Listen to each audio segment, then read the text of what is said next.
head office is based in Dubai. We have offices in Turkey and the UK as well. We produce ambulances for field hospitals and we supply medical equipment. Our clients bring the ambulance to us and we do a conversion according to our client's specification. So we have a design team that draws up the plans, and when the vehicle is brought to our facility, what makes us unique is that our lead time is according to our customer's needs.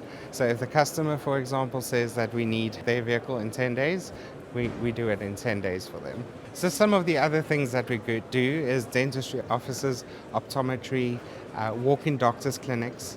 We design it according to our clients' needs. And once again, if they need it within 2 weeks or 10 days, we work around the clock to get that done for them.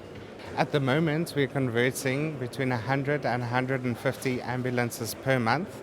By the end of the year, we would have increased our production facility and would increase our conversions between 300 and 400 ambulances per month. Our key markets at the moment are Africa and Europe. We supply to governments, NGOs, and also private practice. Recently, we delivered 20 ambulances to the United Nations in the Ukraine, and we deliver ambulances wherever there's a need.